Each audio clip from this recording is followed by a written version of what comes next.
거듭남이라고 하는 제목으로 말씀을 나누도록 하겠습니다. 오늘 우리가 묵상하게 될 본문의 말씀은 고린도후서 5장 17절 말씀, 고린도후서 5장 17절의 말씀을 한 목소리로 같이 보도록 하겠습니다. 그런즉 누구든지 그리스도 안에 있으면 새로운 피조물이라, 이전 것은 지나갔으니 보라 새 것이 되었도다. 그런즉 누구든지 그리스도 안에 있으면 새로운 피조물이라, 이전 것은 지나갔으니 보라 새 것이 되었도다. 아멘. 시골에서 아들 집에 올라온 할아버지가 있었습니다. 아들과 며느리와 함께 백화점을 다녀온 할아버지는 아들과 며느리에게 통사정을 합니다. 내가 급히 시골로 내려가서 바로 너희 어미랑 같이 와야겠다라고 하셨습니다. 영문도 모르고 아들 내외는 그렇게 하시라고 했습니다. 나중에 알고 보니 웃지 못할 이유가 있었습니다. 그 이유는 이렇습니다. 할아버지가 아들 내외를 따라 백화점에 갔다가 엘리베이터를 처음 본 것입니다. 벽이 열리더니 한 할머니가 들어가는 것입니다. 그런데 조금 있다가 다시 그 벽 상자의 문이 양옆으로 열리더니 아주 젊은 아리따운 여인이 나오는 것이 아닙니까? 할아버지는 놀라 기절을 할 뻔했습니다. 할아버지는 서울에는 없는 게 없다라는 말을 들은 터라 정말 별 희한한 벽도 다 있는 게로구나 생각을 했습니다.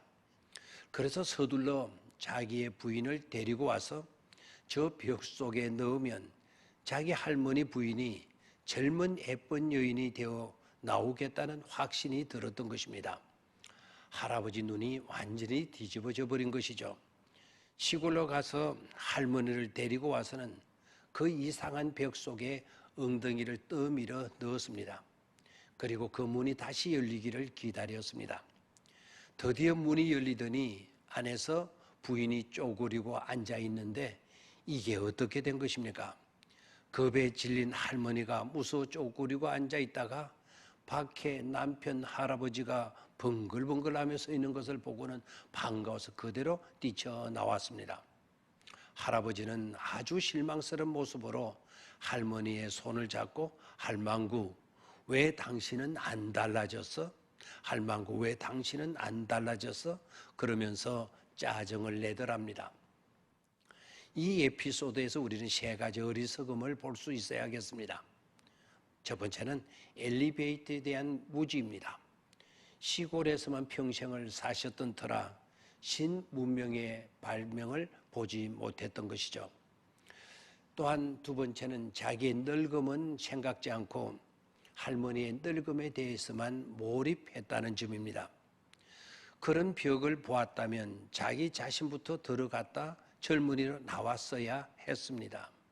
세 번째는 아들과 며느리와 상의하지 않은 것입니다. 혼자서 짐작하신 것입니다. 벽이 사람을 새롭게 만들어 주는 것이냐 착각한 것입니다. 사람이 엘리베이터 속에 들어갔다가 나오기만 하면 새 사람이 되는 양 생각한 것이 문제였습니다. 그런데 그보다 더 큰 문제는 현대인들 가운데도 그런 미신적 사설을 믿는 자들이 점점 많아지고 있다는 사실입니다. 지성인들 가운데 권좌에 앉아있는 많은 사람들, 인기 연예인들 가운데도 남 모르게 그런 미신적 사설에 매여 있는 자가 참으로 많다는 사실입니다. 안타까운 현실입니다. 무엇을 말하는 것이겠습니까? 그만큼 인간은 연약하다는 것입니다. 또한 무지하다는 것입니다. 그런데 오순절 마가의 다락방에 모여있던 예수님을 따르던 자들은 진짜로 달라졌습니다. 겁쟁이들, 기껏 자기 나라 본토 말밖에 할 수 없는 그런 자들이었는데 그들은 달라졌습니다. 이유는 성령 강림 때문이었습니다. 주를 믿는 사람들이 모여서 하나님께 간구할 때, 통회하고 자복하고 회개할 때 그런 자들에게 성령이 임했던 것입니다. 성령이 임하심으로 거듭날 수가 있었습니다. 또한 고린도후서 5장 17절 우리가 오늘 본문으로 읽었던 말씀 속에서도 달라지는 비결을 배울 수가 있죠. 그런즉 누구든지 그리스도 안에 있으면 새로운 피조물이라.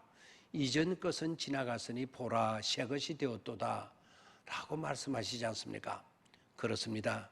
예수님 안에 거할 때, 주님 안에 거할 때 우리는 새로워질 수가 있다는 것입니다. 또한 성경 말씀 안에 우리가 갈 때, 성경을 읽고 성경 말씀에 순종하며 살아갈 때 우리는 변화된다는 것이죠. 엘리베이터 안이 아니라 미신 사설이 아닌 성령 강림입니다. 우리가 합심으로 회개하고 돌이킬 때 역사하시는 성령님의 임재입니다. 그리스도 안에 거하는 것, 예수님 안에 거하는 것, 예수님 안에 주소지 잡고 예수님 안에 존재하게 되어질 때 우리는 변화되는 것입니다.